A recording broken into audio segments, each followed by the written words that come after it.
All right, YouTube. Well, it is the first week of NFL training camp this week.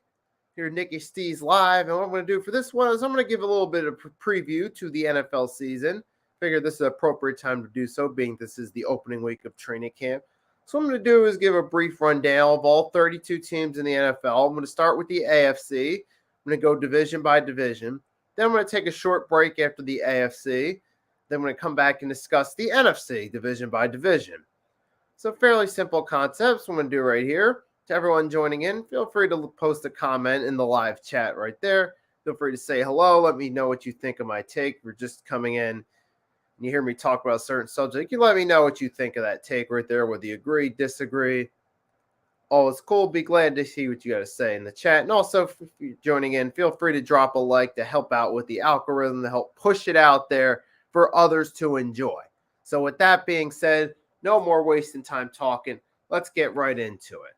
So for this 2022 NFL season, first I'm going to start by discussing the AFC East. So start with the Miami Dolphins. Now, the Miami Dolphins were the center of controversy at the early stages of the offseason after firing Brian Flores and the lawsuit that followed suit. However, to say the Dolphins did a pretty solid job this offseason, upgrade with some free agent signings, and they pulled off one big trade for a star wide receiver. So throughout this offseason, they did acquire Sony Michel and Raheem Mostert to help with the running game right there. They also got their hands on Melvin Ingram to help with the defense. So they pulled off some nice moves right there. And then they also pulled off the big trade for Tyreek Hill. Now, I posted a video at the time about it. I still stand by what I said in that video, the part that this could help the Dolphins overcome that hump from falling short of the playoffs to making the playoffs. However, I do think they may have gave up too much in the long term. That could hurt them from truly being contenders. However, as far as this offseason goes, considering the last 2 years, they were on the edge of making the playoffs and fell short both times. I think some of these moves, especially the move to get Tyreek Hill, could be the push they need to get to the playoffs. I even said my dark horse, I did a live stream last night. I talked about 5 dark horse teams I think could potentially make a playoff run or deep playoff run potentially. And I put the Dolphins as one of those teams that could be a dark horse for the season because they did make some big upgrades, especially at wide receiver. I mean, you saw how Deandre Hopkins with the Cardinals, all it took was him coming in. It really helped their offense. It's possible you could be dealing with the same with Tyreek Hill. Similar to DeAndre Hopkins is a top receiver. So he could be coming in and making an immediate difference in that Dolphins offense and help them upgrade and get better. And that could be enough to help them finally get to the playoffs. Now, do we see that being this offseason being enough for them to be a Super Bowl contender? No, not at this point. But then again, with the Cincinnati Bengals last year, considering what we thought they were going to do and what they did, who knows? They might find a way to prove us wrong. I doubt it, but we'll see. But they did get some interesting pickups right there. Oh, yeah, you also got Chase Edmonds, too. So they're definitely trying to bolster the run game and help make their run game stronger. And they did get Teddy Bridgewater as a backup, but Teddy Bridgewater is just a backup one-year rental. Sadly, at this point of his career, that's what he's become. But as far as the Dolphins go, yeah, definitely look, their offense definitely more favorable with the additions. A running back, the addition of Tyreek Hill. Now, they did lose Devontae Parker to division rival New England Patriots, which speaking of the Patriots, I'll get to them in a second.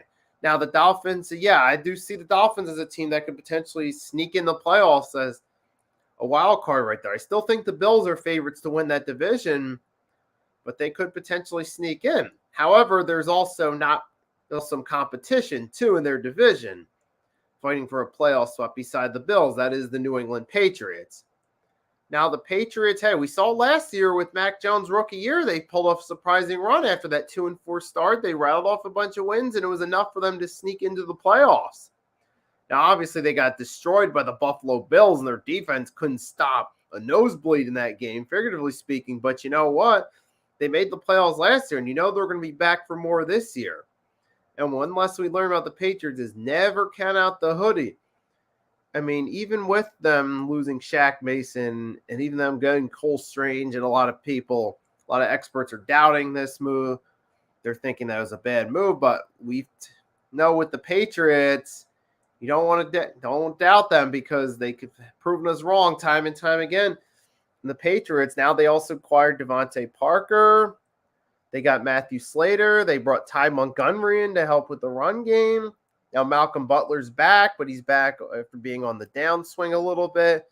We'll see if a return to New England can help resurrect his career a little bit, can help out that Patriots defense, because we know that Patriots defense needs help. But unfortunately, they lost J.C. Jackson too, as they wouldn't franchise tag him, and he ended up going to the Chargers. So they lost their biggest defensive back and their biggest key to their secondary right there. So that was a big loss for the Patriots right there.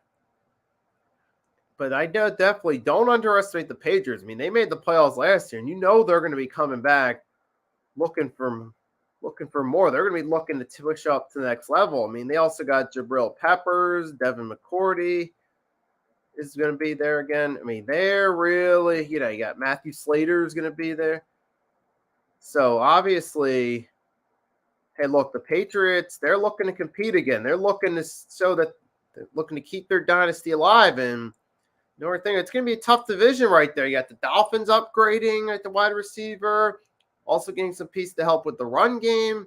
We know they swept the Patriots last year during the regular season. You got the Patriots coming back after a run to the playoffs, looking to improve upon their efforts last year, make it past the wild card round. You got the Buffalo Bills are still going to be in the mix. I mean, it's going to be pretty much a three-way race between those teams that determines who's going to win that division. But I think between the Patriots and Dolphins, it's mainly going to come down to who's the better structured team. And with Bill Belichick as the coach, we know that he's the main guy right there. Hey, Austin the Sportsman, thank you for coming in. Thank you for joining this stream right here.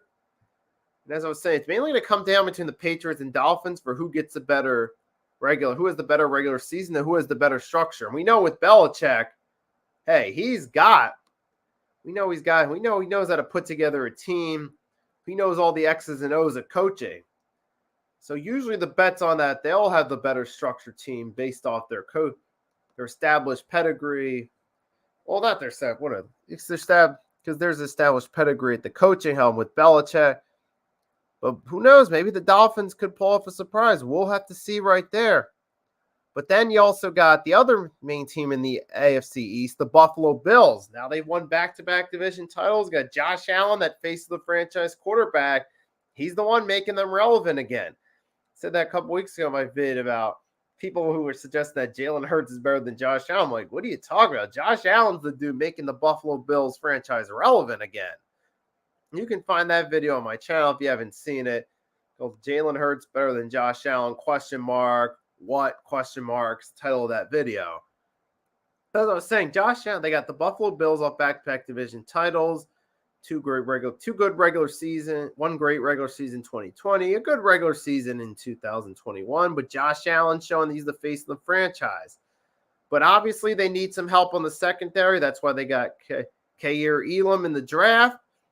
So with that 1-2 punch with him and Tre'Davious White. We know they missed Tre'Davious White in the playoffs, especially in that Kansas City game where they gave up those two big plays in 13 seconds. They could have definitely used Tre'Davious White's help there. But now they figure, and with Tre'Davious White coming back, they wanted to give him some help, and that's why they went with Kaiir Elam in the draft. So if Kaiir Elam pans out, that could help both boost their secondary, make their secondary stronger than it was last year.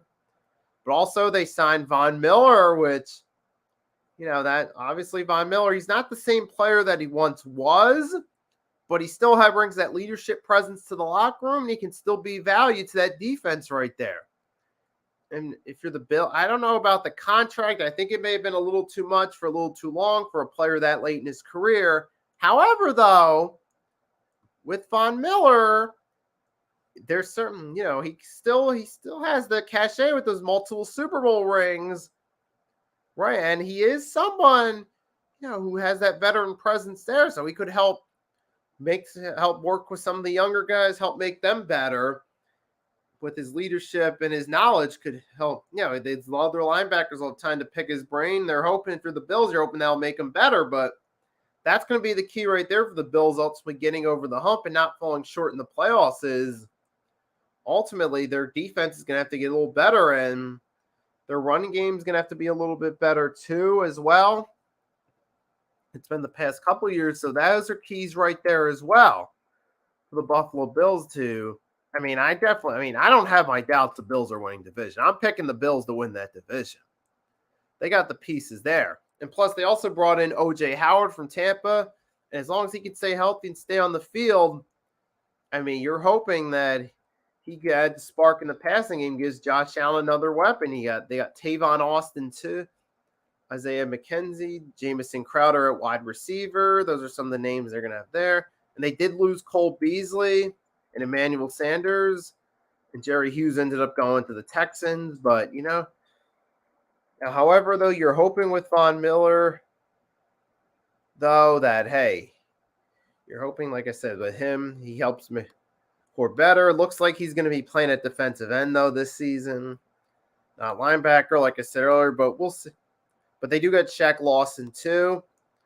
But for the Bills, they're hoping their defense is better, and they're hoping their run game can be a little bit stronger in order for them to get over the hump. But I definitely got the Bills winning the division again this year, unless Mac Jones truly takes a step up and truly starts playing at an elite level. And I still think the Bills are going to win that division again. But the biggest question is, it's all their pieces they had in the offseason, especially on the defensive side of the ball, are going to have to improve in order for the Bills to take that next step, in my opinion. And obviously, Josh Allen's going to need to stay healthy, of course. That's the biggest key, though, too, because he's the face of that franchise. But I think other than that, the defense is going to need to step up. Now, they're an interesting team going into this year. I still don't think the Jets are going to do much this season because they were in such terrible shape after 2020. After all those years of the coaches like the Rex Ryans and the Adam Gases, you had Todd Bowles. He had that good first year, but then after that, the ship fell apart. He tried his best with them, but that didn't work either. So the Jets have been a bad team for a really long time. After 2020, they pretty much hit rock bottom. Even though when they only won 2 games, went 2-14. They have such a long way to go to truly rebuild, especially in a tough division. I'll give the Jets credit. They are going into the season. They're actually trying to rebuild the proper way. They're actually, bringing in some wide receivers. They did bring in, they drafted Garrett Wilson, and they also drafted Sauce Gardner to help with the secondary. So obviously, they brought Lincoln Tomlinson to help out with the O-line. So they're actually trying to rebuild the offense. This is the first time in years the Jets have really tried to build up on the offensive side of the ball the right way. So I give them props. They're finally trying to do it right. But I think they're still going to have their backs against the wall, even though they're trying to finally build up on the offensive side of the ball, which you're going to need in this modern day NFL. I just think with that division being as loaded as it is, I just don't think the Jets are going to be able to really compete this year. Maybe they do a little bit better. Maybe they win 6 games. Maybe Zach Wilson does better, but that's going to be a key right there. Zach Wilson, how's he going to do his year 2? Is he going to actually improve and take that next step year 2? Is he going to be similar to a Josh Allen situation where he struggled his rookie year but then got better? If you're the Jets, that would be the best thing that could happen for you, is for Zach Wilson to become like another Josh Allen, because they definitely need that star quarterback. They really have not had that. What was the star quarterback at all? Even with guys like Chad Pennington, who was one of the better quarterbacks they had. Yeah, he played good when he was healthy, but he was never truly an elite quarterback. He's not a guy we look at and say, holy smokes, that was a great quarterback. That's a Hall of Famer. No, the Jets have not had that quarterback at all.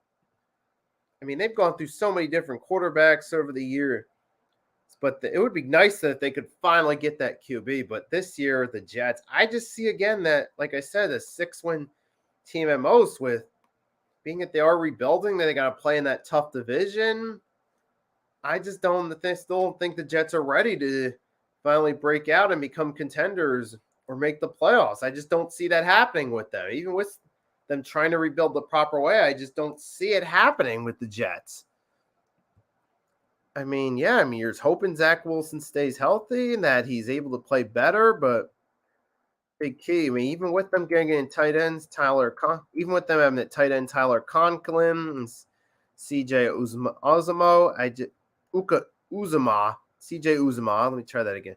Even with them trying to bring in some depth at tight end, I just don't see it happening this year with them really competing. That's just me personally. I mean, you guys watch. You can let me know what you think in the chat down below. If you're coming in, let me know if you agree or disagree with anything I said, like I said before. But okay, we'll have to see right there. Anyway, let's move on now. So switching divisions to the AFC South. Okay, so the AFC South. So obviously you're going to have, let's start with the Houston Texans. I mean, after the whole Bill O'Brien regime, especially with once he got general manager powers and he let his ego as GM stand in the way of Bill O'Brien, the coach, when he traded away Javion Clowney and DeAndre Hopkins, we saw things weren't the same, especially after the DeAndre Hopkins trade, and they haven't recovered since. And now they also traded away Deshaun Watson, which I'll get to that when I discuss the AFC North a little bit more, but now they're going with Davis Mills as their quarterback. Now, Davis Mills did have a solid stretch of games late in the season, but now here's the thing with Davis Mills. I mean, we've seen plenty of quarterbacks have a couple good games or have a streak where they had some good games and showed some potential, only to then in the long haul not pan up to that potential they showed in those couple games early on. So in the case of Davis Mills, I just see a quarterback who had a couple solid good games and showed a little bit of promise, but I don't think he's going to follow through on that going into 2022. I just don't think he's going to pan out to be the guy long term. That's my take right there. I mean, who knows? I mean, anything can happen in the NFL. Maybe he could prove me wrong. Maybe he has a Pro Bowl season. I doubt he'll do that, but I just don't see that happening. And the Texans, they're just so, excuse my language, may not seem professional, but I know this isn't professional, but they're deep in shit. They are. I mean, they needed all the help they could get right there. I mean, sure, they tried bringing in Jerry Hughes, Marlon Mack, and those guys, and they drafted Kenyon Green. I mean, they drafted a guy from Texas A&M. I mean, so they're trying to. I mean, they were such a terrible position that they could pretty much draft anyone decent at any position, and it would be an upgrade for them. So the fact he's saying that they got an upgrade on defense, and it doesn't really mean much. I mean, they know they went heavy on the defense early in the draft, but considering how bad they are, considering how much they desperately need talent, just drafting halfway decent players that are productive is an upgrade for them. So saying that they may have upgraded through the draft, that's not really saying much. I mean, the Texans, they're still the damage is far too great for them to overcome in this season alone. It is. I just see the Texans once again having another down season, another struggling year right there. I mean, obviously they brought in Lovie Smith as their head coach, but I think they're just setting up Lovie to fail personally. I do, with the situation they're in. I mean, they can bring in like all those guys like the Marlon Macks, the Chris Conleys can be re-signed. They can extend Brandon Cooks, bring in Jerry Hughes, re-sign Malik Collins. I mean, they re-signed Camus Grugier-Hill. Any Eagles fans remember him? And they're re-signing a lot of these guys when last year they only won 4 games. But the Texans, it's just going to be a long season for the Texans out there. If any Houston Texans fans watching this, sorry, but it's just going to be another long season for you guys. I mean, some of you would I'm sure you'd agree with me on that one, but that's just the way I see it with them. So moving right along, Jacksonville Jaguars. Now, they're actually an interesting team going into this season. because the Jaguars have got Doug Peterson, former Super Bowl winning coach, is now their head coach. Obviously, he's an upgrade over Urban Meyer. Even with his flaws, he's clearly an upgrade over Urban Meyer. So they do that. And they're trying to bring in some weapons for Trevor Lawrence. They do bring in Evan Ingram, Christian Kirk, Zay Jones. So they got some pieces on offense right there they're trying to work with right there. So they should. So they gives Trevor Lawrence a more favorable situation than last year to improve. Will he do that, though? We'll see. You mean you're hoping that it works out. You're hoping that it works out right there. Obviously, the running back situation is still a concern because you had Travis Etienne, missed his entire rookie season. You had James Robinson coming back from an Achilles tear. And we know Achilles injuries pretty much leads to the decline in athletes. We know that because we saw it, with Kobe Bryant in the NBA after he had his Achilles tear. So that could be real concerning right there about the running game right there. They do for their left tackle. Cam Robinson's going to be back, but who knows where that's going to go right there. They drafted Trayvon Walker, number 1, but knowing the Jaguars and their management over the years, you got to wonder, will he be developed properly?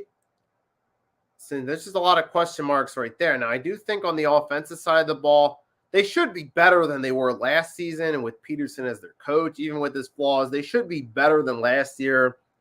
Maybe they work their way up to 5 or 6 wins, but this team isn't ready to compete for a championship. Not even close. But I do think they will be better than last season. But even with Myles Jack being going to the Steelers, which I'll get to them in a little bit, even with no more Carlos Hyde, even with the concerns about their running game, I still think that they will ultimately be better than last year. So I see 5-6 wins at most from the Jaguars. But time will tell. Now we're moving on to the Indianapolis Colts. This is going to be an interesting year. You have Frank Wright. I think the seat's getting hot for Frank Wright right there. Obviously, as an Eagles fan, I have a tremendous amount of respect for Frank Reich and his role he played as the Eagles offensive coordinator in that Super Bowl win. But, I still think they lost some key pieces right there. They lost T.Y. Hilton. He's still a free agent. Maybe they could try to bring him back. They lost Zach Pascal to the Eagles. Jack Doyle retired. You got Xavier Rhodes is gone. And the Marlon Mack went to the Texans, but but he's dealing with some injuries right there. I don't know. They did bring in Philip Lindsay, but Philip Lindsay, let's face it, his 15 minutes of fame are over after that rookie year with the Broncos. And they did get Stephon Gilmore, though, so that's a nice upgrade on defense. They did get Rodney McLeod right there, reuniting him with Frank Reich. Because he was there, McLeod, on the Eagles Super Bowl team. Frank Reich was the offensive coordinator, even though McLeod's on the defense side of the ball. But they were still in the same room together on the same organization. So they have some history there. And got Nick Foles, their backup. But let's be real. Even though Nick Foles is the guy that helped bring my team a Super Bowl when Wentz got injured, Nick Foles is a role. His 15 minutes of fame in the NFL are up at this point. But obviously, though, they did pull up the trade for Matt Ryan. I think out of the quarterbacks they've had in this carousel of QB since Luck retired, Matt Ryan, even in 2022, I think is the best out of their carousel thus far. So Matt Ryan, so that could be an upgrade at QB. They did get Yannick Ngakoue from the Raiders. Even with some of the pieces they lost, though, Stephon Gilmore, Yannick Ngakoue. They do got Matt Pryor back. They're still going to have a decent team around them. And with Matt Ryan as QB, he's going to have you saw last year he helped the Falcons get up to 7 wins, even with that dreaded route they had, that dreaded situation outside of Kyle Pitts and Calvin Ridley outside of that. But Matt Ryan still found a way to make them competitive. So now he's entering a better situation with better structure. So maybe the Colts find a way to sneak in as a wild card. Possibly. I'm thinking they might find a way to sneak into the playoffs at best if all things work out. We'll have to see. We'll have to see if those losses at wide receiver affect the Colts too. So, and plus with the Jaguars probably being a little bit better than they were last year, and with the Jaguars upsetting them week 18 last year, I mean, that's one thing that could be a concern, but the Colts are the better team than the Jaguars, though. And then they could have a shot, though, at the wild card, I think. Maybe the division if the Titans all of a sudden have a drastic fall off, but we'll have to see if that happens. But that's what I think of the Colts. But now, speaking of the Tennessee Titans, the last team in the AFC South. So the Tennessee Titans. Now, they did lose some of their key wide receivers. We know we snagged them the trade for A.J. Brown right there. They did get Treylon Burks. However, Treylon Burks was dealing with an asthma attack at first workouts with the team right there. So that's already a red flag right there. And also, what is it? He missed. What did he miss? What did he miss again? He missed some sort of workout. I'm trying to remember which workout it was. I can't remember off the top of my head. So what happened? Treylon Burks, for mandatory minicamp, he was not there. Apparently, he was unavailable. That's what Mike Vrabel claimed. So that's already a red flag right there about Treylon Burks, the guy they drafted. This being before he even stepped on the field. And obviously, Julio Jones trade didn't, that didn't work out for them because they released him after one season. And then they did bring in Robert Woods, but Woods is coming off an injury, though. So we'll have to see if he can come back and still be productive. That's the key question right there. And they did get some recent, and they also did a wide receiver. They got Nick Westbrook-Akeem and recent picks Diz Fitzpatrick, Racey McMath, and Kyle Phillips. But well, who knows what those will happen with those guys. And maybe with Treylon Burks already having red flags before even stepping on the field to play a game, maybe some of those guys could get playing time. They'll have a chance to prove something. But then there's also the big storyline for the Tennessee Titans quarterback. I mean, Malik Willis, Malik Willis fell to them in the third round. Malik Willis actually fell to the third round, surprisingly. But you know what? That could work out in their favor, though. That could be a blessing for them. Because we saw last year in the playoffs, Ryan Tannehill struggled. And you're thinking, you look at that game they played with the Bengals, if they just get better quarterback play, they could have possibly won that game against the Bengals, and they could have had this chance to beat the Chiefs in the AFC Championship game if they would have had a better quarterback play. And you're thinking with Ryan Tannehill, who at best is a serviceable quarterback, it's possible they could make a switch to Malik Willis. I personally think it would be a smart move for the Titans to at some point turn the keys over to Malik Willis and see what he can do. Especially when you still have your team MVP, Derrick Henry, on the team. As long as he's able to return in full form again, especially nowadays with the upgrades in medical science, some of those injuries may not aren't the same death sentence for skill positions as they once were, so to say. So as long as Derrick Henry's still there, you might want to turn the keys over at quarterback and see what Malik Willis can bring for you and try to compete while you still can. So they could possibly decide to make that decision this year if they're not happy with the play of Ryan Tannehill. And it would be interesting to see what would happen with the Titans with Malik Willis, what they can do.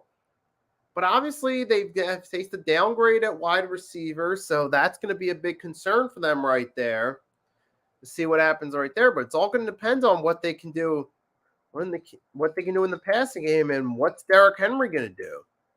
Is he going to be able to stay healthy? Is he still going to be able to play at that elite MVP level?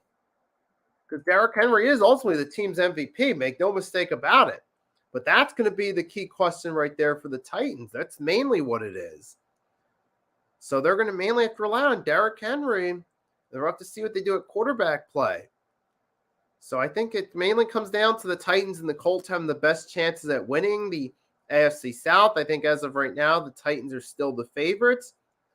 But unless they start to have a fall, maybe the Colts could sneak in and win that division. But we'll have to see right there. But you guys watching can let me know what you think in the comments. And now moving on. So we got two more divisions in the AFC to cover before we take a short break. Now let's move on to the AFC North. So we got the Baltimore Ravens. So after a disappointing season last year where they collapsed late in the season, lost a whole bunch of games, missed the playoffs, dealt with a load of injuries, including to their star quarterback Lamar Jackson. Obviously, their health is going to be the main concern right there. Now, obviously, in the draft, they did make some key moves. They got Tyler Lindenbaum, and they also go to David Ugabo. So it looks like they had a good draft as of now, but we'll have to see if that is the case or not. Now, they did lose some key wide receivers. They lost Sammy Watkins as he went to the Packers. And then they traded Marquise Brown on draft day to get that extra pick to get Lindenbaum. But now, so we'll have to see what happens at the wide receiver room right there. I mean, as long as they still got Mark Andrews, as long as Mark Andrews stays healthy, he's going to be the main option in the passing game as of right now. But another key, though, is Lamar Jackson. What does he do as a passer? Because as exciting as Lamar Jackson is to watch, the one thing that has been a concern with him is passing. Because at times you'll see some throws he makes and you wonder, what was he thinking on that throw?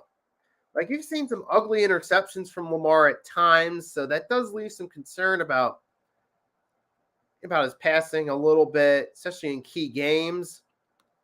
So that's going to be something to look out for. As long as Lamar Jackson can minimize the mistakes and stay healthy, that can be a big help right there. And they also did get Marcus Williams, which gives them an upgrade in the secondary. They got Kyle Fuller. So obviously they've made some upgrades on the secondary right there.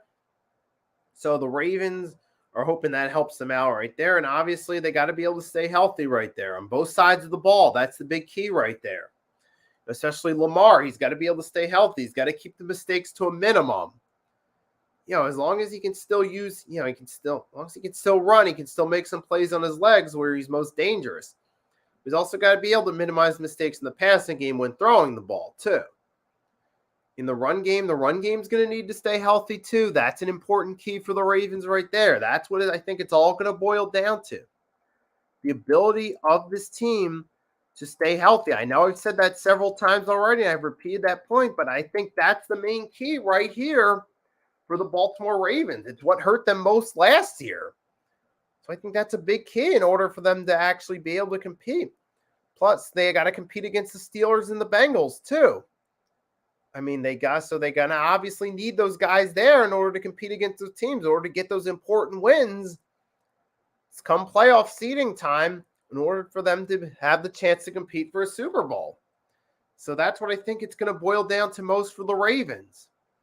And I think John Harbaugh, his job could be on the line possibly this season. The seat could be getting a little bit hot for him. Now, I don't think they will fire him even if they have a subpar season, but I personally think it could be talk. I personally wonder how much longer is he going to be there, though. It's ultimately going to have to wonder, is John Harbaugh going to be able to step up and truly lead in this situation? Those are the main questions for the Ravens right there. So I just think a lot of, can they do this? Can they do that? That's what's going to boil down to. That could give them a chance to possibly compete for a championship. Well, they still can. Or that could put them still a step closer to rebuilding. Plus, with Lamar, they're going to be, if he does have a disappointing season, it's going to put them in an awkward position come contract negotiation time. So ultimately, Lamar, he's got to prove himself this year to prove that, hey, he's the guy worth keeping long term. You're hoping you don't have another Flacco situation that's awkward. So that's going to be key concerns right there. So we'll have to see what the Ravens do right there. A lot of question marks as of right now. I either think it's hit or miss with them. Either they make the playoffs, everything works out in their favor, or they have another mediocre, disappointing season. It's either A or B with them, hit or miss. And now we move on to the Cincinnati Bengals. Now, the Cincinnati Bengals, obviously, they already have one major challenge, and they have their backs against the wall in one way. They're coming off losing the Super Bowl. We know there's the infamous Super Bowl losers curse, where the team that loses the Super Bowl usually struggles the following season. So the Bengals are coming back from that right there. So they already got some pressure on them based on that right there, based on the fact that those Super Bowl losers and that Super Bowl losers curse. So there's that right there. And then you also got the Jesse Bates situation. That's going to be a concern to them right there. Yes, he's franchise tagged, but he's unsigned. Will they even have Jesse Bates there? I mean, that's going to put them in a tough situation right there. I mean, obviously, they still have Joe Burrow, and as long as long as he gets that protection he needs, that's what key right there. Their offensive line's got to step up. I mean, they have made some additions to the offensive line right here. I mean, they did get Alex Kappa, Ted Karras, Lyle Collins. I mean, obviously they're looking to help protect Burrow because they know his health is the key to their franchise success. We saw he made it all season last year. He was the main reason they made it as far as they did, exceeding expectations and making it to the Super Bowl. They know that Joe Burrow ultimately is the face of their franchise, and they want to protect him. And that's going to be the one key right there for them is truly Joe Burrow being able to stay healthy so he can help lead this team. That's going to be the key for them right there this season. If Burrow can stay healthy and the offensive line can protect him, they have a shot at making it back to the playoffs and possibly competing again. So that's what it's going to boil down to right there for the Bengals. So I think as long as that works out in their way, Joe Burrow stays healthy and he gets that protection, they could possibly have another chance at competing this year. Now the Cleveland Browns. It feels like Groundhog's Day with the Cleveland Browns at this point. It really does. We're going into a season. They got all this talent on their roster. They have decent pieces on paper. They got Denzel Ward there.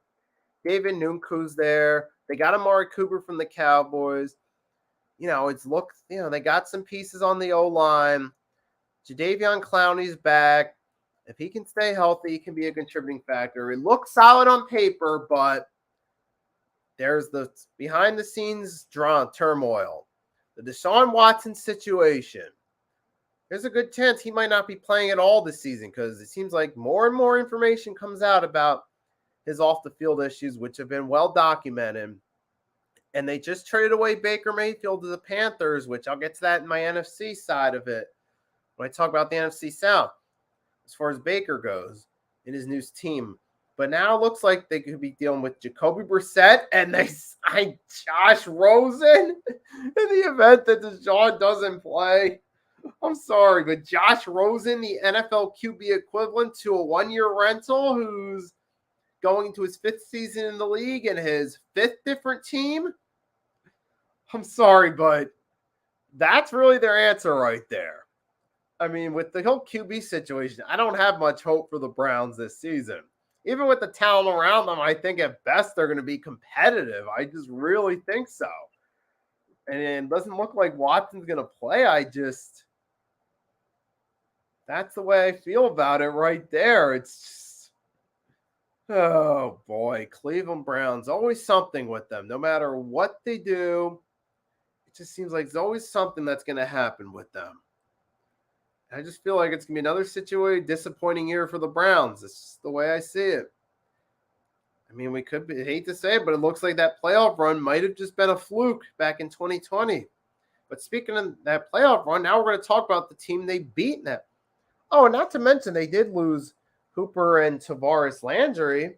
I'll get to that Tavares Landry when I talk about the NFC teams, his new team, the New Orleans Saints. But now, speaking of the team the Browns beat in that playoff run, the Pittsburgh Steelers.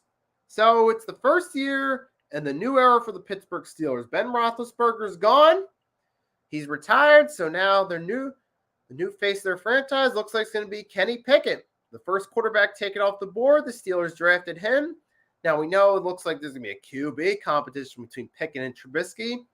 But I think if you're going to choose, you've got to go with Kenny Pickett. If you're the Steelers, I mean, Kenny Pickett's the guy you drafted to be the face of your franchise. You did not bring in Mitchell Trubisky to be the face of your franchise. You brought in Kenny Pickett to be that guy. So I think you're the Steelers. The answer is obvious. You've got to go with Kenny Pickett. He's the guy that you see as the future.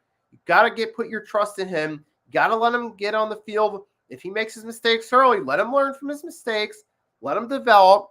Let him get better as the season goes along. If he still shows some struggles early. But I think for the Steelers, you got to start Kenny Pickett and rally behind him because he's your future, not Mitchell Trubisky. So that's the main thing about the Steelers right there. Now, considering they did find a way to make the playoffs last year, I do think, especially with Mike Tomlin being their coach, there's a chance that they could maybe sneak their way into a wild card or at least be in the hunt right at the end of the season, week 17 and week 18. I think there's a very good chance that could happen. And they also did get Miles Jack, too, to help with the linebacking core, which is an upgrade for them. Larry Ognuju. Let me try to pronounce it. Yeah, Larry Ognujabi. They got some help for the D. Mika Fitzpatrick is back. Now, they did lose Ebron, and then Schuster went over to the Chiefs, which I'll get to in the next division when I talk about the AFC West. But they did get George Pickens, wide receiver, who has some character concerns, which is typical of the Steelers. There's a good chance, though, in the short term, George Pickens could be a good weapon in the passing game, help boost their offense. But in the long term, he could run himself out of town, which is typical of Steelers wide receivers. They always have a knack of getting those wide receivers with character issues who play good on the field, but in the long term, run themselves out of town. So there could be that right there. But for the immediate future, though, I think George Pickens is going to be an upgrade in the passing game because most of those Steelers wide receivers end up doing that. And they got Kelvin Austin III, Memphis. So I do think the Steelers, they're at least going to be in the mix. We know that for sure. I mean, they were in the mix. They snuck in the playoffs last year. Granted, with the stupidity of the Chargers calling a timeout, giving the Raiders, who were originally playing for that tie in that Week 18 game, the chance to rethink and decide, hey, we're going for the win. Yes, that is true, and a little bit of luck going their way, but they did that with a declining Big Ben. So there's definitely the potential room with Kenny Pickett to be an upgrade at quarterback from declining Ben Roethlisberger. So if they could make the playoffs with declining Big Ben, there's definitely a chance they could make it with Kenny Pickett, especially if he does play better than Big Ben did last year. So there is that potential right there, too. So the Steelers are a team, especially with Mike Tomlin as their coach, there's definitely that chance that they could at least be in the mix or possibly sneak in the wild card if they don't win their division. So I say don't count the Steelers out. See what they can do. But it's ultimately going to rely on their ability to stay healthy. It's going to depend on how the new talent pans out. Does the new talent live up to expectations? If they do that, yeah, definitely the Steelers can do something. But yeah, moving on. So the last division I'm going to discuss before I take a short break is the AFC West, the most loaded division in the NFL. So we're saving the best AFC division for last. Let's dive right into it. Where do we start? Let's start with the Denver Broncos. Obviously, they pull off the big trade for Russell Wilson. Now, it's possible in the long term they gave up a lot to get him, but the Broncos are in win-now mode. So the Broncos are like, hey, we're in win-now mode. We want to win another championship. There's no tomorrow. We got Russell Wilson to be the face of our franchise. He's the best QB we've had since Peyton Manning. And we want him to lead like we know Russell Wilson did in Seattle. So now that's the key, though. Can Russell Wilson still come back and play at an elite level? Remember, he had a down year last year, so that's going to be the big question right there. And with all the teams in that division, it's going to be up to the quarterback to be that leader to help beat out the competition in that loaded division. And for Russ, yeah, he's got to come back. He's got to be Russell Wilson, the guy who carried the Seattle Seahawks. And he does have a solid wide receiving core around him right there. You got Jerry Jeudy, Cortland Sutton. I mean, yeah, these guys right there. So you got some solid weapons for him to work with. Their defense is solid. They also added Randy Gregory to the mix. So they got that right there. They got Randy Gregory. So they got some of those guys right there. They already have a solid defense around them. But they did give up Noah Fant, Shelby Harris, and then Drew Lock. But Drew Lock wasn't much of a miss, though. But hey, now with Russell Wilson, now it's ultimately going to depend on Russell Wilson. Is he still going to be able to lead like Russell Wilson can? Can he lead in this clutch, in these divisional matchups going against the Chiefs, Raiders, and Chargers? That's going to be the key right there. Can Russell Wilson still come back and be Russell Wilson? That's ultimately going to be the deciding factor. And whether or not the Denver Broncos have a shot this season. Especially there's going to be a lot of not to mention there's a lot of competition in the AFC. You got teams like the Patriots, Dolphins are going to be in the mix. Ravens could be in the mix. Bengals could be in the mix. Steelers could be in the mix. I mean, it is a loaded AFC as a whole now that I mention it. So I think it's ultimately up to Russell Wilson to be that dude. And the same goes for the other teams, up to the quarterback. Kansas City Chiefs, now they lost some pieces. Tyrann Mathieu went to the Saints. They traded Tyreek Hill, and they got Travarius Ward. They did assign Juju Smith-Schuster and Marcus Valdes-Scantling to help right there on the wide receiver game. And with Patrick Mahomes being your quarterback, you can rely on him being able to get the ball to those guys. As long as you still have Travis Kelce too, you can rely on Mahomes still being able to get the ball to those guys. But it's going to be more important now this season with the division he's playing in, being a tougher division. It's going to be up to him to once continue to lead like he does. I think the pressure's on him more now than in any other regular season to lead. I think this is the toughest regular season Mahomes has ahead of him. As long as he can beat Patrick Mahomes, you get what I'm saying. They have a shot right there. Like I said, all 4 teams in that division. It's ultimately up to the quarterback to lead in those key games, to lead in those division games, and be the leader of that team. It's the same with Kansas City. It's up for Mahomes to continue to beat Patrick Mahomes. And they also did get Trent McDuffie, who fell them in the draft. So that if he pans out, that'll give their secondary some help that it needs right there. And can Clyde Edwards-Helaire stay healthy and help them in the run game? Those are some questions right there. But the Chiefs, I don't think they look as strong as they have the past couple seasons. So got to wonder if that could lead to them falling short of the playoffs. Or got to wonder if Patrick Mahomes is going to truly be that good to help them, even in a situation where they don't have as much talent as they've had the past couple years. But yeah, that's what it's going to be about. It's mainly going to be up to Patrick Mahomes, the lead. And now you got the Las Vegas Raiders. And the Josh McDaniels as their new head coach. The question is, will he learn from his mistakes he made his first time as a head coach? And will he be able to do better this time around with the Raiders? Is Josh McDaniels, did that second run with the Patriots help better suit him to be a head coach this time? Is he more mature for the head coaching role this time? That's what we'll have to find out right there. And that's going to be the ultimate question right there. And you got Devontae Adams. And Derek Carr. They had that history of Fresno State.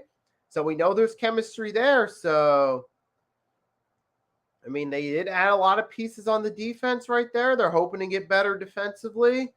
Got to hope Jonathan Abrams can stay healthy. But ultimately, the key piece for the Raiders is for Derek Carr to step up and get back to that 2016 form in order for the Raiders to have a chance to compete this year. That's what they got to do right there. That's their big key. Them either falling short, being in the middle, having a disappointing season, or making it to the playoffs again. That's going to be the key right there in that loaded division. And then the last team we're going to talk about for the AFC before taking a short break, the Los Angeles Chargers. Look, they made the trade. They got Khalil Mack, but Khalil Mack's on the downside of his career. They're hoping he can have a bit of a career resurrection, a better system, because the Chargers, even with the disappointment last season, them falling short late, they do have a better structure than the Bears had. So you're hoping Khalil Mack comes into a better structure and can lead. They got J.C. Jackson from the Patriots to help boost their secondary because they need the most help on their defense, and they are building up their D. You got Bryce Callahan, Joseph Day. You got that team. They're building up that D right there. And they have some of the pieces on O-line, but now it's also going to be up to the Chargers D to step up and do better they did last season. Justin Herbert, just like the other 3 starting quarterbacks that is in his division. It's ultimately going around him to lead that team in those big games for them to have a shot at making the playoffs and competing for a championship this year. And that's what it's going to boil down to, plain and simple. Now, I do think the Chargers, they could potentially be a dark horse, but we said the same thing last year. But now we'll have to see this year. What do they do this time around? So I think the Chargers, that just like all 4 teams that AFC West have the potential. But the question is, who's going to do it? Well, which quarterbacks are going to step up and lead their team the most? Which weapons, who's going to have the strongest weapons around them? Which defense is going to make just enough plays to help them out of the teams in that division? That's what I think it's going to boil down to the most. Who has the best structure? who has the best leadership. I think as of right now, on paper, it's the Kansas City Chiefs with Andy Reid. But we'll have to see what happens. I think who has the best leadership throughout the season is truly going to determine who wins that division and who comes out of it. But we will have to see what happens right there. So that's my preview for the AFC teams and what I think is going to happen right there. But now I'm going to take a short break. I'll be back and I'll give an overview of the AFC teams, or the NFC teams, excuse me, after a short break.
Still alive.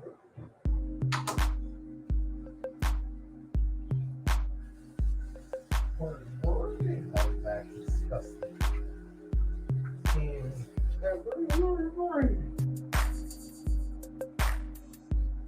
I just completed my first. It's almost so open. That's what it's good for.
All right, so I'm back.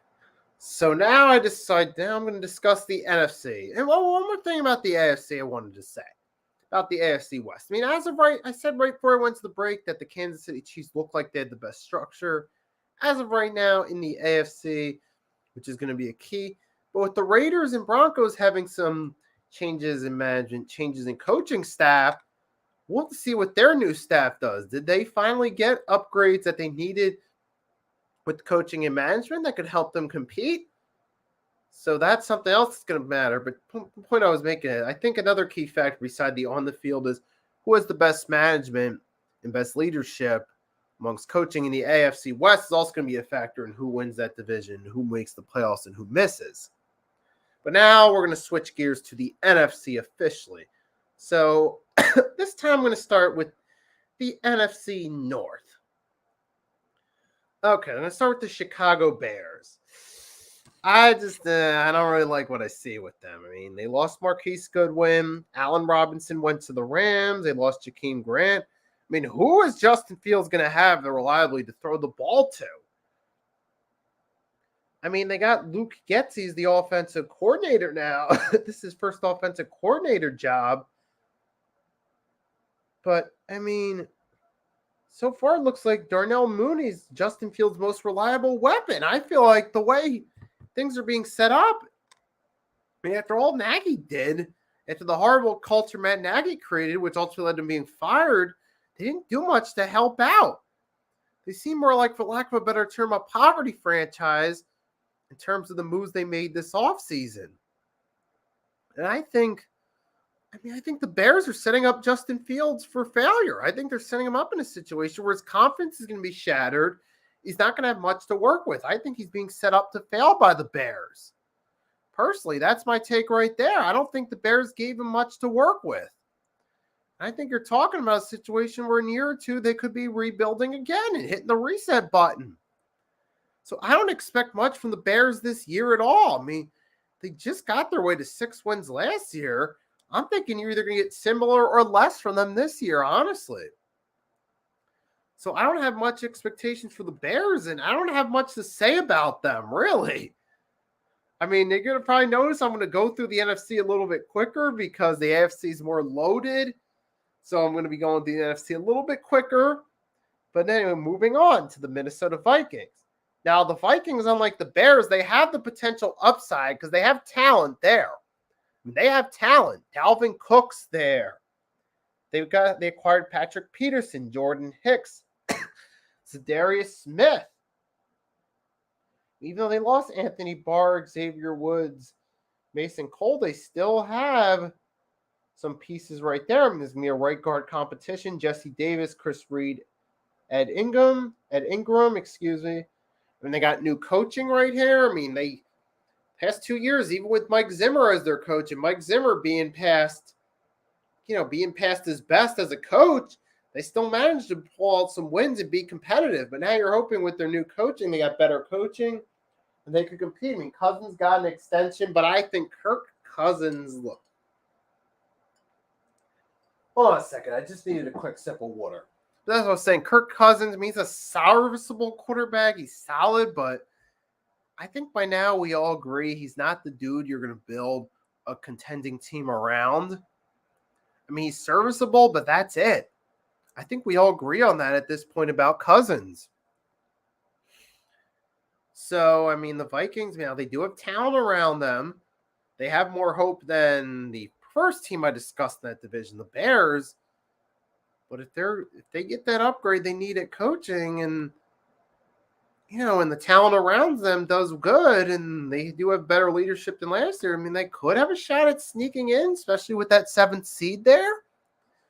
Possibly. So I think there is potential with the Vikings, but with Cousins as QB in the recent history, it just looks like it's going to be a mediocre season, but you never know in the NFL. I mean, I do think there's potential, but at the same time, I think they could be mediocre again. That's what I see about the Vikings. It's all going to depend on if they can at least get an improvement with the coaching helm from Mike Zimmer, then they have a chance at least making the playoffs. But we'll see if Dalvin Cook can come in and actually, Dalvin Cook can actually help them out. The guys like Patrick Peterson, Darius Smith, Jordan Hicks help out.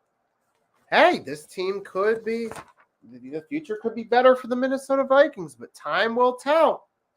Moving right along. So you got the Detroit Lions. I mean, obviously, the record last year didn't show it. They went 3-13-1, but they did have a head coach that the players are more interested in playing for and willing to play for in Dan Campbell. Certainly, they showed there was better locker room morale than last year than there ever was with Matt Patricia being there. Now, for the Detroit Lions, they did get Aiden Hutchinson, the Michigan Wolverine. He's a good fit with the Detroit Lions, being that he's from Michigan, played for the Wolverines in college. So there's that right there. Then they did get Jamison Williams, who can be a big help in the passing game. So those look like two good first-round picks, but here's the thing. I think they made a mistake not taking Malik Willis at quarterback and passing on a QB and trying to rely on Jared Goff for another year. I think they made a mistake there. I mean, how much are you going to really rely on Jared Goff? Even with some of the better talent around them that they got through the draft, are you really going to count on Jared Goff to lead this rebuild? And I think they could have either taken Malik Willis in the first round or traded up to get a second-round pick and taken Malik Willis while also still getting Hutchinson and Williams in the first round. So I think it was a mistake not getting a QB, personally. And I think that could come back to bite them this season, having Jared Goff as a QB.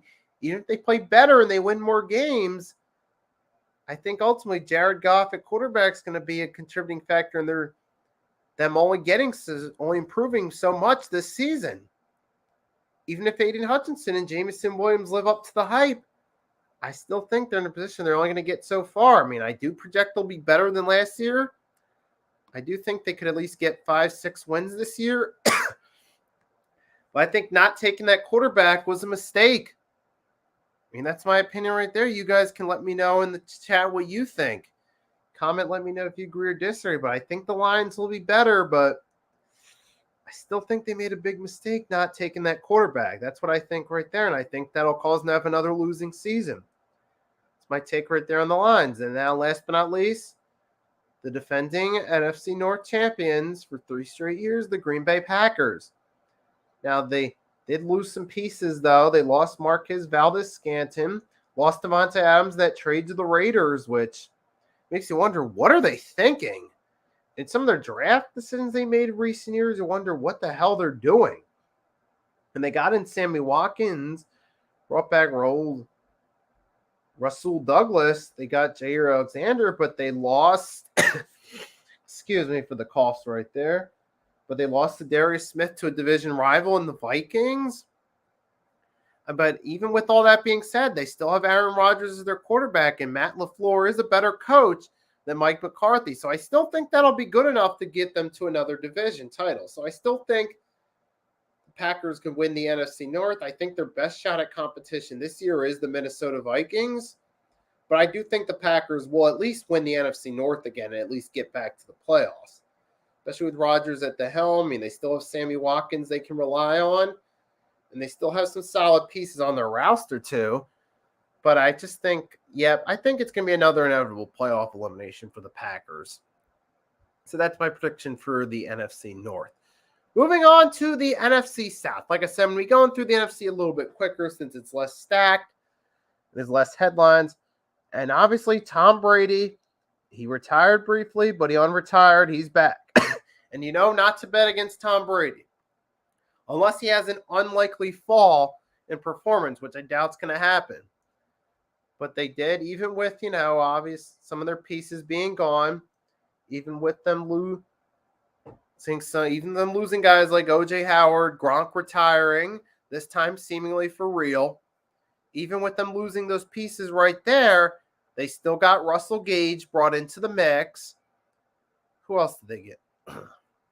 Even with them losing Jason Pierre-Paul, with those pieces being gone, Ronald Jones being gone, they still got Tom Brady at quarterback. Never to bet against Tom Brady. Key thing right there. I mean, they still got Chris Godwin there. And they got Akeem Hicks, Carlton Davis for some replacement on the defense. But even with Nick Ndamukong Suh being gone, I still think with Tom Brady being the starting quarterback with some of the new additions, it'll at least be enough to help them through the regular season. Now, I don't think they have as strong a roster to pull a championship run, but then again, with Tom Brady, you never know. But we'll have to see right there. But I do still have the Bucs as favorites to win the NFC South again. And I think, pretty much set in stone. They're favorites to win the NFC South, or if not, at least make the playoffs. The closest thing to competition in their division, I feel, is the New Orleans Saints. Because look, last year they made it to 9-8 and narrowly missed the playoffs on a tiebreaker with the Eagles when they were a walking medical unit the second half of the season dealing with all those injuries they did. And they still managed to win more games than they lost. So they're coming back this year. They got Tyrann Mathieu coming in. They give him some help on the secondary. They got Tavares Landry there.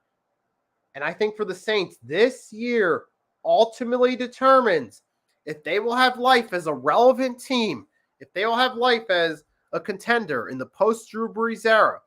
This year will determine, will the Saints still be a contender? Will they still be relevant post-Drew Brees era? Or will they go back to just being middle of the pack and irrelevant? This is that year that's going to determine that for the New Orleans Saints right there. This will determine their nearby fate in the early years of in the first 5 years of the post-Drew Brees era. This is year 2 of the post-Brees era. I think this year determines where the first 5 years of the post-Brees era will go for the Saints. Will they still stick around the mix and compete, or will they fall off and go back to being irrelevant? That's what I think this year is going to determine for them.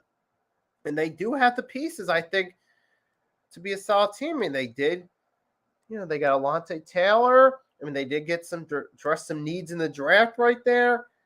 And they did get some help at wide receiver in the first round, especially being that Michael Thomas, is coming off a big injury that he's still rehabbing. But they did draft Chris Olave, and that could be some help right there. Now, the biggest quarterback, they did try to get Deshaun Watson, but now they got to go for Jameis Winston again.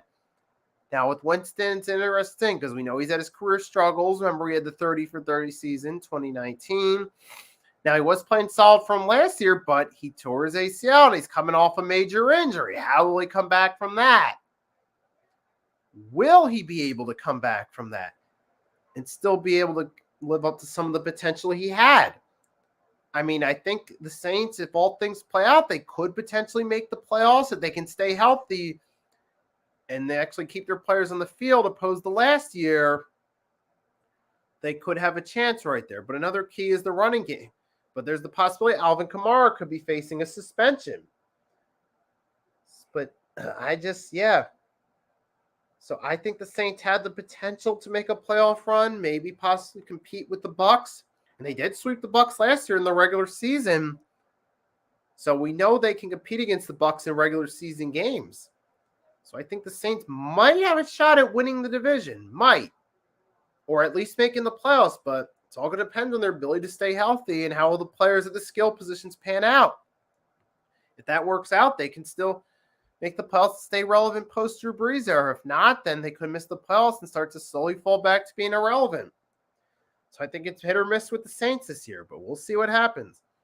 Carolina Panthers, now they did pull off the trade to acquire for Baker Mayfield. They got the game against the Browns week 1, and Baker's definitely an upgrade at quarterback for them.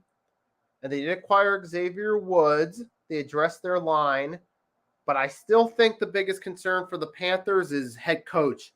Because you saw Matt Rule as head coach last year. He doesn't know how to work with quarterbacks. Let's just be direct about it. You saw he tried to do that quarterback rotation mid-game between Cam and PJ Washington. Start one guy, bench him, bench the backup, bring the starter back in, bench the starter, bring the backup back in. And he did this in a single game. I can't remember what game was it, but he had that quarterback rotation throughout the game. That shows right there. He doesn't know how to develop quarterbacks right there. And he was trying to build up on the defense. In the 2020s NFL, when you need those guys, those skill positions on offense at quarterback, wide receiver, running back to succeed, you need an O-line. And he wanted to build around the defense. I think Matt Rule as the head coach is concerning, though, even with Baker as quarterback. Because Baker, though, yeah, he's got talent. He's the best quarterback they've had since Cam left the first time. But Cam, with Matt Rule as the head coach, what he's shown so far, he's shown me he's not a qualified head coach. I just don't see it as I still think that's going to be of concern. I think the Panthers are going to struggle. And the Falcons, look, they traded away the best quarterback in franchise history. They lost Russell Gage. Calvin Ridley's suspended for the entire season. Got Mariota at quarterback. And Mariota's a solid QB, but him as the starter? They drafted Desmond Ridder, but they're not bringing him in to truly be a face of the franchise. They're just bringing him for depth, really. I mean, even if he does play, he's not going to be put in a favorable situation at all with that Falcons team. I mean, their best weapon is going to be this season Kyle Pitts. And Kyle Pitts is a good tight end, don't get me wrong. But that's their best weapon. That's the best they have to work with on offense. You're going to be putting Desmond Ridder, if he does get playing time, in a situation where his confidence could easily be shattered. And it's not going to bode well for the Falcons this year at all. I think it's going to really be a down year for them. So I think you got the Bucs and Saints are going to be the favorites in the division to either win division or at least make the playoffs. And then the rest, Panthers, I still don't trust them with Matt Rule as head coach. I still think that's going to put them at a disadvantage. And the Falcons, yeah, they're just at a complete disadvantage. They're in complete rebuild / tank mode going into this year. Now, moving on to the NFC West. So, you got the Rams. Now, the Rams are the defending Super Bowl champs. You expect them to come back. They still got Matthew Stafford's there. They brought in Allen Robinson. They got Bobby Wagner. They got Cooper Kupp, Super Bowl MVPs there. Jalen Ramsey's back. But then again, they did lose some pieces too. Lost Sony Michel. OBJ's gone. Von Miller moved on. Austin Corbert's gone. I mean, you got some of these guys right there are gone right there. I mean, so obviously the Rams lost some pieces right there. I mean, so obviously right there you got, what is it, Aaron Donald? Got with Aaron Donald. I mean, Aaron Donald's going to be back, but I mean, with some of those pieces they lost from last year, there's a chance they might not be able to repeat. I mean, they could. So don't be surprised they take a slight step back this year and they don't end up repeating with some of those pieces they lost. I mean, they still got some pieces. They still got Cam Akers there. I mean, they did get some late picks. Kyron Williams at running back. Logan Bruss, outside linebacker. They got Quentin Lake. I think they got some pieces on this. They got an edge. They got Daniel Hardy. They got De'Aaron Kendricks, secondary. So they got some pieces there, but I don't know. Some of those pieces they lost, they might not be. I don't know if they're going to be able to repeat. I mean, I still got them I still see them going back to the playoffs and possibly winning their division again. Don't get me wrong. They still have enough pieces to compete. But I just don't know if they're going to be able to repeat with some of the pieces they lost. You get what I'm saying? I mean, they still got a chance, definitely.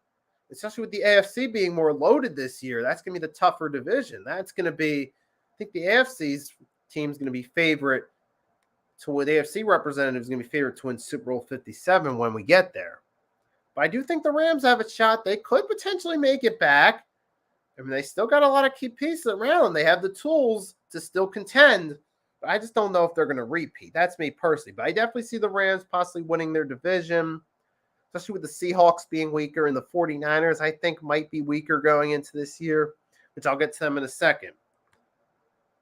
Yeah, and with the Arizona, I still see the Rams, those favorites to win their division again. I don't know if they're going to repeat, but I do think they can win their division again. Now, the Arizona Cardinals. They got, let's see, the Cardinals, and they did draft Drake Jackson, D-line. Got running back Tyron Davis-Price. I mean, they got, no, wait, excuse me, that's the 49ers. What were I talking? No, I'm talking about the 49ers, excuse me. You know what, let's talk about, okay, so the 49ers drafted Drake Jackson. Okay, so we'll talk about the 49ers, then get back to the Cardinals.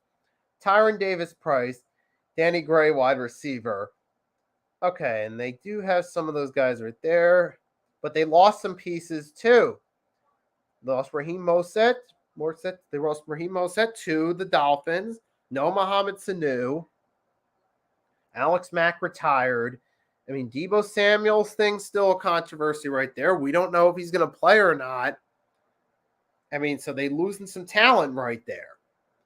I mean, don't be surprised if they're middle of the pack right. Plus, they got the QB controversy with Jimmy Garoppolo and Trey Lance. Now, they did make it, even with Jimmy Garoppolo not playing well last year, even if I'm having one of his worst statistical scenes when he does play, they still made it to the NFC Championship game. But they also lost some key talent last year. Now, you're hoping for the 49ers, the players you drafted, they pan out and they do well under the system. But we'll have to see what happens. I mean, I just think going into the season, the 49ers might be middle of the pack in terms of the league this year. That's just my opinion right there. You guys can let me know what you think. Now, maybe they prove me wrong and they do still compete. I don't know. Now, I did have them as a dark horse going into the season, but upon second thought, I'm not too sure about that. We'll have to see what happens. Maybe the 49ers, their new talent steps up. They maybe had a good draft. Their players they drafted hit and they succeed. And they may have a chance at competing again or making a deep playoff run. But I don't see them being Super Bowl contenders, whether it's Jimmy G or Trey Lance who starts. I don't. And they could potentially be middle of the pack regardless of how it works out at quarterback. Now, if Trey Lance comes in and plays better than Jimmy G did last year, hey, they can compete. They made it that far with Jimmy G, who didn't play that good last year, but so maybe if Trey Lance comes in and plays better, they could compete. We'll see. But I think personally in the long term, they're better off going with Trey Lance and seeing what he can do. I mean, that's my take right there. The 49ers, I think they might be middle of the pack, but we'll see. Moving along now to the Arizona Cardinals. Okay, so they got AJ Green's back. They got Marquise Brown back. Now, DeAndre Hopkins, he's going to be suspended for 6 games for PEDs, but once he returns from the suspension, he'll be able to help them out in the second half of the season, especially as they get closer to the playoffs. And we know DeAndre Hopkins has been the biggest key to the Cardinals' success in the passing game over the past couple of years. So as long as he's still there, even with the suspension, once he serves the suspension, he's going to be a contributing factor to the Cardinals. And they did get Kyler Murray. Because let's make no mistake about it with Kyler Murray. He took that for the money, okay? That was about money right there. He wanted more money. He got his wish. Got to wonder with that contract they locked him in, if that's going to come back to bite him long term, if they're going to be unable to sign talent. But time will tell. But, okay, so Cliff as coach, I think the Cardinals, Cliff Kingsbury's not that good of a coach. I think they're successful because of the talent around them. They had that good regular season run in spite of their coaching. You saw that stretch later in the season where they lost some games. You even saw in that wild card loss they had to the Rams. You wondered, is Cliff Kingsbury really cut out to be a coach? And I think this year, I think this year is going to be, could be Cliff Kingsbury could be a little bit on the hot seat. Could wonder, is this really the guy you want as your coach? Are you guys succeeding in spite of Cliff Kingsbury? And I do think the Cardinals have the potential to make it back to the playoffs. But if they do and they make it because of talent, but coaching ends up being a problem, I think this could be the year we say, I don't think we could say Cliff's not cut out to be a head coach. And this could be talking about a situation where talent helps them win games, but coaching caused them to lose games, similar to last year, especially games late in the season or especially in the playoffs, or especially those key games against the top teams. So I do think the Cardinals have the chance to make the playoffs as long as their players stay healthy, but I think coaching is a concern on whether or not they can win the big games and how far they can go. You could be talking about possibly them going one and done again, because I just don't think Cliff Kingsbury is that good of a coach right there. So that's my take right there. Now, so I do think the Cardinals and Rams are in the best position in the NFC West, but the last team, the Seattle Seahawks, yes. Now they do get, Marquise Goodwin, Noah Fant, Shelby Harris. So they got some talent there, but they also got Drew Lock and Geno Smith at QB. A battle between those guys, that just to me spells another like middle of the pack, like 5-6 win season. Like, maybe low tens, draft pick. That's what I'm thinking at best for the Seahawks right here. Because even with the potential to rebuild in the future, I just don't think this year is going to be the year that they live up to that promise and their potential in their rebuild. I just think this year is going to be like another bit disappointing season for the Seahawks. So, I don't think there's much to say right there. They did go O-line secondary heavy. You're hoping the picks pan out and that helps them in the long haul, but I just think this year it's going to be a disappointing year for the Seahawks. So I'll leave it at that. Now I'm going to move on to the final division, the NFC East. Now I say that for last because my team is the Philadelphia Eagles. You've been watching my channel, and you see by the picture of me there in the background with the Eagles shirt on, I'm an Eagles fan. And I will do another video talking more in depth about the Eagles and previewing their season, but that's going to come later. So now let's talk about it. So yeah, the Giants. Now they did seem to have a solid draft this year. They did get Evan Neal, offensive line, Kayvon Thibault. Let me try to pronounce this right. So they got the edge, Kayvon Thibault, and Evan Neal, the first round. So that, they look like solid picks thus far, but that's thus far. We haven't seen them step on the field yet. And plus the QB situation with Daniel Jones. Do you really trust him? I know there's the rumors of Jimmy Garoppolo, but we don't know yet. There's been no confirmation that he's been signed, right? No confirmation. Nothing's been confirmed. It's just all talk and rumors. So I'm not going to buy into it. But do you really think at this point, the Giants, the way they're currently constructed, are ready to compete? No. I think it's just going to be another losing season like we've become accustomed with the Giants over the past 10 years. Because go back 10 years to 2012, that was after Super Bowl 46. So, yeah, I think it's going to be another disappointing season for the Giants. I don't see much with them right there. I think this is going to be the year that this might be the year that they tank, get another quarterback next year to replace Daniel Jones. Because I think this is the year that it's either this is your guy long-term or you just move on from him. And I think obviously the answers are pointing to, if you're the Giants, you move on from Daniel Jones. It's just that simple. So I think it's probably the Giants last year with Daniel Jones. I'm thinking 2023, they got to come back and get another quarterback. So that's what I see right there for the Giants right there. No, not much there. Now for the Commanders, now it looks like they're going to be going with a familiar face to the Eagles fan base as their starting quarterback, Carson Wentz. And obviously he hasn't been the same since his MVP year. We know he struggles under pressure. Even last year with the Colts, yes, he played better with better structure around him, but ultimately he crumbled when it mattered most. Those final two games against the Raiders week 17, the Jaguars week 18. He showed he struggles under pressure. And I mean, they got Sam Howell on the roster, but we know Wentz is going to be starting and they're going to get behind him. And they got Terry McLaurin there. Yeah, so they got some pieces there. I mean, you got the D-line. You got Chase Young's obviously there. I mean, they can get some noise. That D-line can help them out right there. There's no Eric Flowers right there. I mean, I look at what Washington's done right there. I mean, I just see. I mean, obviously, they got a wide receiver, Jahan Dotson, Penn State in the first round. They did draft Brian Robinson Jr. to help out with the run game right there with, their main back. What's his name again? It's not J.D. McKissick. No. Who's their main back in? Robert Kelly, was it? Yeah, I mean, they're looking to hoping that they boosted the run game there, that Brian Robinson, J.D. McKissick, Robert, and what's it, Kelly help out? I forget what his first name is. I'm trying to remember off the top of my head. I mean, you got Robert Kelly. Yeah, Robert Kelly. You're hoping that it is Robert Kelly. Excuse me. I apologize for that. But yeah, you're hoping those guys help out with the run game. I mean, I think that, with their D-line, I think with their run game, if they can stay healthy, and some of their options they do have in their passing game. I mean, they have some solid options in the passing game. I mean, you got right there, with Curtis Sam.